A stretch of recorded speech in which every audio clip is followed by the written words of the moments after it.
लूंगा। जवाब देना है सबको कि इसने कुछ बोल दिया, मेरा जवाब होना चाहिए। मैं हर बार यही बात कहती हूँ, it is not necessary to have your last word in the argument. किसी भी बहस में आखिरी जवाब आपका हो ज़रूरी नहीं है। आपने कुछ बोल दिया, उसने कुछ बोल दिया, एक काम करो, चुप करके निकल जाओ। इट इज़ नहीं, प्यार ये होता ही नहीं है। प्यार में आप इज्जत की हद को पार ही नहीं करोगे, एक इंसान को उस लेवल तक लेके नहीं जाओगे जब वो खुद पे ये शक करने लग जाए कि यार ये मेरे से इसने क्या कह दिया, ये क्या हो गया। वो आपको ब्लैंक सिचुएशन में लेके नहीं जाता है। प्यार आपको ग्रो करता है, हील करता है, आपको एक्सेप्ट करता है, प्यार आपको रिस्पेक्ट करता है। और कोई भी सिचुएशन ऐसी नहीं हो सकती है प्यार में जो आपको एक दूसरे के ऊपर हाथ उठाने के लिए मजबूर कर दे। और अगर हाथ उठाया जा रहा है रिश्ते में तो आप समझ जाओ कि आप गलत रिश्ते के अंदर। प्यार तो नहीं है वहाँ। प्यार नहीं है, आप रिश्ते में हो, आप एक समझौते में हो, आप एक सौदे में हो कि बस एक दूसरे के साथ रहना है। कब तक रहना है ये आपको फैसला लेना पड़ेगा। चाहे आप किसी को एक चुटकी जहर दें या फिर आप उसको बोतल भर के जहर दें, जहर जहर होता है। तो एक बार की जब डिसरिस्पेक्ट होती है, एक बार का जब हाथ उठाना होता है, वो चुटकी भर जहर होता है। लेकिन कब तक खाना है, कितना खाना है, स्लो पॉइजन लेना है या फिर एक बार में गटक जाना है, इट इज़ योर डिसीजन। आदि भाई यहाँ पे ना आपसे है, जैसे लड़कों के केस में कई बार ये होता है कि लड़के कहते हैं यार मैं बड़ा एग्रेसिव हो गया था इसलिए हाथ उठ गया, अगले दिन सुबह के सॉरी कहेंगे, प्यार मैं तुमसे बहुत प्यार करता हूँ, तुम्हें पता है मैं तुम्हारे बिना नहीं रह सकता। फिर एक हफ्ते बाद दोबारा कहीं गुस्सा बहस हुआ और फिर एक बार हाथ छोड़ दिया और उसके बाद कह दिया एक दिन बाद। डू यू थिंक वो बंदा जेन्युइनली ये प्यार करता है, वो ये कह रहा है, या वो सिर्फ वो कुछ नहीं, उसको भी नहीं पता वो क्या कर रहा है? कभी अपनी माँ पे हाथ क्यों नहीं उठाया, कभी अपने बाप पे हाथ क्यों नहीं उठाया? वाइफ तो अभी आई है, जिंदगी भर ताने सुनते आए होंगे घर में, कमाई के, लड़ाई के, दोस्ती के, लेट घर आने के, गाली गलौज भी करी होगी बाप ने, थप्पड़ क्यों नहीं मारा? डर था, इज्जत थी, समाज थी, सोसाइटी था, लहजा था, शर्म थी, सब कुछ था। ऑप्शन है ना वाइफ, ज़्यादा बोलेगी फिर मार दूंगा, ज़्यादा बोलेगी फिर मारूंगा, घर चली जाएगी, घर वालों को बोल दूंगा, डाइवोर्स ले लेगी, निकल जाएगी, बहुत पैसा है मेरे पास। ऑप्शन है। जिस रिश्ते में ऑप्शन होता है ना वो रिश्ता ज़्यादा नहीं चलता। हम अपने बच्चों की केयर क्यों करते हैं? क्योंकि यही है अपने भाई, वहाँ ऑप्शन नहीं, हम बैक आउट नहीं कर सकते। माँ बाप की इज्जत क्यों करते हैं? माँ बाप यही है, कोई और इनकी तरह नहीं पाल सकता हमें, ऑप्शन नहीं है। ना चेंज कर सकते हैं माँ बाप के, हम आज बोलें कि मेरे को दूसरे मम्मी पापा चाहिए। हमारे बीच में झगड़े बहुत हुए होंगे, रोए भी होंगे, कभी ये रो दिया, कभी मैं इमोशनल होके बैठ गया। मुझे एक बात पता थी कि इसके पास लौटने के लिए घर नहीं है, मेरे पास है।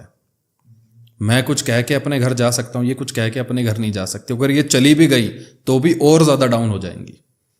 क्योंकि हमेशा यही चीज़ कहते हैं कि कमरे के बाहर की लड़ाई सिर्फ आपकी नहीं होती, दो परिवारों की हो जाती है, और आप दोनों तो एक हो जाओगे, वो दोनों सर चढ़ा के घूमेंगे फिर। तो ये जा नहीं सकती। और लव मैरिज के अंदर खासकर होता है कि जब आप लव मैरिज करते हो तो पेरेंट्स कहते हैं हमने तो पहले ही बोला था, तो ये भी तो डर है। किसी रिश्ते को बचाने के लिए डर भी जरूरी होता है। हम हमेशा ही ये चीज कहते हैं कि जरूरी नहीं है कि दोनों बड़े खुल के रहते हैं और कहते हैं कि हमें तो किसी चीज का डर नहीं। डर होना चाहिए। अगर आपने कुछ गलत कहा छोड़ के चली जाएगी, ये डर बहुत जरूरी है, आपको लगाम दे के रखता है।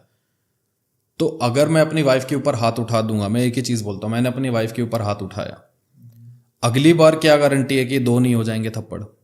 क्योंकि एक तो झेल गई, दो भी झेल लेगी। ये बढ़ेगा, एग्रेशन कम कभी नहीं होता।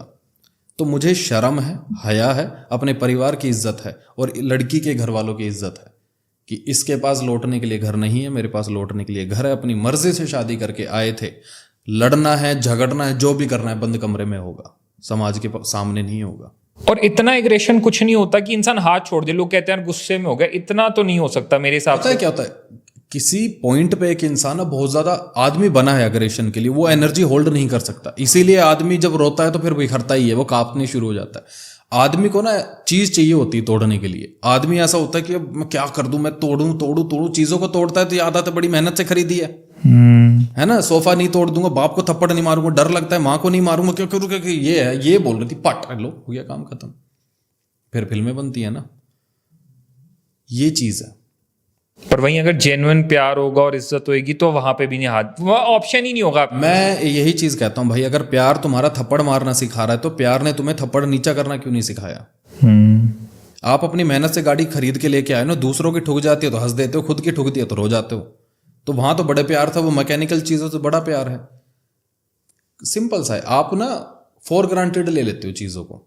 लोगों को लगता है यही है, कहाँ जाएगी, एक मार दूंगा तो क्या हो जाएगा, फिर सोसाइटी आ जाती है, अरे फलाने ने भी ऐसा किया था, उसका कुछ नहीं हुआ। लो एग्जाम्पल, आज के लोग शादी से नहीं डाइवोर्स से डरे हुए हैं, इसलिए शादी नहीं कर रहे हैं। और ये डर अच्छा है, अगर ऐसा ही है तो कंट्रोल में तो रहोगे। जिन जिन आदमियों ने थप्पड़ मारा है तलाक में, वहां कोर्ट कचहरियों में तो खड़े हैं। पहले के तो फिर भी सह जाती थी, जो कि गलत था, ठीक है, सह जाती थी। आज तो वहां तक पहुंच गई है, आगे लगाम। आदमियों को भी आज रियलाइज हुआ है कि गुस्से पे कंट्रोल कैसे करना है, घर बच जाएगा। पढ़ाई करके कहाँ वापस जाएंगे जिनसे लड़के इनसे शादी की थी? और चाहे लव मैरिज हो या अरेंज मैरिज हो, दोनों ही केसेस में aggression is not at all option. वो होना ही नहीं चाहिए। लड़का किसको मार रहा है? शादी करके लाया ना, उस लड़की के माँ बाप है ना, उस लड़की को पाला है ना, पोसा है ना। लवारिस नहीं है वो लड़की जिसके ऊपर तुमने हाथ उठा दिया है। वो लड़की बहुत नाजों से पाली गई है, बहुत मिन्नतों से वो भी पैदा हुई है जितनी मिन्नतों से तुम पैदा हुए थे। तो आपने किसके ऊपर हाथ उठाया? इज्जत से शादी करके लाए थे, इज्जत से रखो उसको घर में। और वो इंसान है, शी डिजर्व रिस्पेक्ट।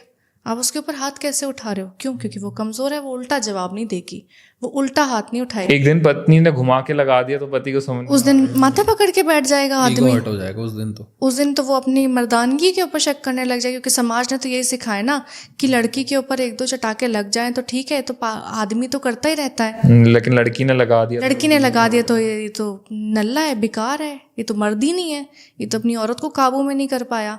मुझे ये समझ नहीं आता कि हम एक दूसरे को काबू करना क्यों चाहते हैं। हाँ, ये रिश्ते की बड़ी वो है कि क्योंकि अग्रेशन तो तभी आएगा ना जब आप कंट्रोल करना चाहोगे, जब आप किसी को चुप कराना चाहोगे, जब आप किसी को काबू में लेके आना चाहोगे, जब आप चाहोगे कि जैसा आपने बोला है वो वैसा रिएक्ट करे।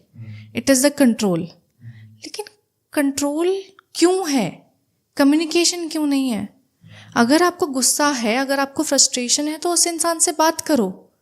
अगर वो इंसान समझने लायक ही नहीं है तो फिर वो गुस्से भी समझ ही नहीं पाएगा, क्योंकि आदमी गुस्सा होगा देन औरत की जिम्मेदारी होती है।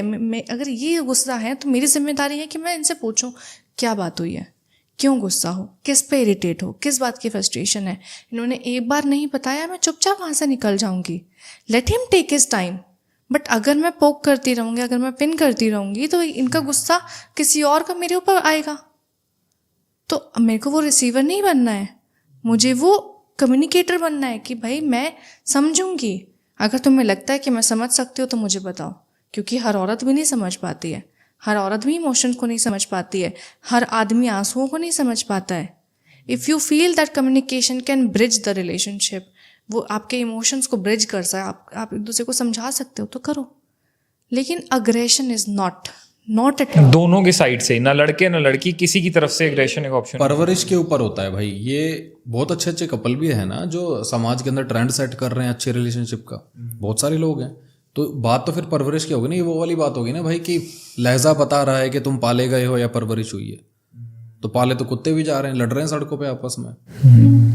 जिन्हें डर है ना अपनी इज्जत का, वो नहीं करते ये चीजें। जिन्हें पता है जेब में पैसा है, बाप के पास अथॉरिटी है, वो कुत्तों की तरह लड़ रहे हैं। फिर लड़ते रहो, जाओ। हमेशा से लड़ाई रिस्पेक्ट, अथॉरिटी और प्यार की रही है। प्यार गया तेल लेने, इज्जत किसी की बची नहीं, अथॉरिटी के लिए लड़ रहे हैं। इसने ऊंचा कैसे बोल दिया, मैं बोल के दिखाता हूँ। इसने मार कैसे दिया, मैं ऊंचा होकर दिखाता हूँ, मैं इसको खत्म कर दूंगा। पावर, पैसा पैसा पैसा, ये चल रहा है। इसके अलावा क्या ही है। और सब बहस जीतने की कोशिश करते हैं, बहस खत्म करने की रिश्ते कोशिश में कोई ये नहीं सबसे करता। चीज लड़ाई को लंबा कर देती है कि हार कोई नहीं मानेगा, चुप कोई नहीं होगा। अगर इन्होंने थोड़ा तेज बोला है तो मैं और तेज बोलूंगी, और इसने बोला है तो मैं बोलूंगा। जवाब देना है सबको कि इसने कुछ बोल दिया, मेरा जवाब होना चाहिए। मैं हर बार यही बात कहती हूँ, it is not necessary to have your last word in the argument. किसी भी बहस में आखिरी जवाब आपका हो ज़रूरी नहीं है। आपने कुछ बोल दिया, उसने कुछ बोल दिया, एक काम करो, चुप करके निकल जाओ। इट इज़ नॉट कि आप कायर हो, कमज़ोर हो, आप बुज़दिल हो, आपने वो बात एक्सेप्ट कर ली। नो, आप चुप करके निकल जाओ। उसको रियलाइजेशन टाइम तो दो कि उसने क्या गलत करा है। जब तक किसी रिश्ते में खोने का डर नहीं होता ना, उसको बचाने की कोई कोशिश नहीं करता है। उसको बचाने के लिए आपको इस बात का एहसास ज़रूरी है कि ये जा सकता है, everything is temporary in this world. और ये वाली बात होती है ना कि यार आप जितने भी रिश्ते में हो, आप जो भी कर रहे हो, आप एक दूसरे का साथ निभाना चाहते हो या फिर एक दूसरे को मारना चाहते हो, क्योंकि ज़रूरी नहीं है कि चाकू लेके ही कत्ल हो। आप एक दूसरे को बातों से भी मार सकते हो, एक दूसरे को कुछ भी बोल के निकल सकते हो। और अगेन ये पेरेंटिंग के ऊपर आता है। हमने कभी ये बात बच्चों को, बेटियों को या बेटों को, किसी को भी नहीं सिखाई। किसी से लड़के आए हो, ठीक है, लड़ाई हो गई, क्या क्या बात हुई, तुमने क्या बोला, अच्छा ये गलत बोला, गो बैक टू हिम, से सॉरी। चाहे लड़ाई किसी की भी हो, भाई बहनों में आपस में लड़ाई हो गई तो भाई बहनों में लड़ाई में कभी ये नहीं बताया गया कि इसमें तुम्हारी गलती ये थी, तुम्हारी ये गलती, से सॉरी।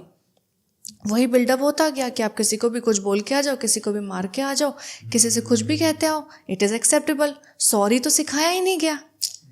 जब आपने सॉरी बचपन में बच्चे को नहीं सिखाया तो आप कैसे एक्सपेक्ट करोगे कि जब वो बड़ा हो जाएगा और आपस में लड़ेंगे तो एक दूसरे को सॉरी बोल देंगे? क्योंकि ना बेटे ने सीखा एग्रेशन के बाद, लड़ने के बाद किसी को सॉरी बोलना, चाहे दोस्तों से लड़ाई हो, चाहे माँ बाप से लड़ाई हो, चाहे किसी से भी लड़ाई हो, ना उसने सॉरी बोलना सीखा, ना बेटी ने सॉरी बोलना सीखा। बड़े होके कैसे आपस में बोलेंगे, माफ़ी मांगेंगे कैसे, रियलाइजेशन आएगा कब?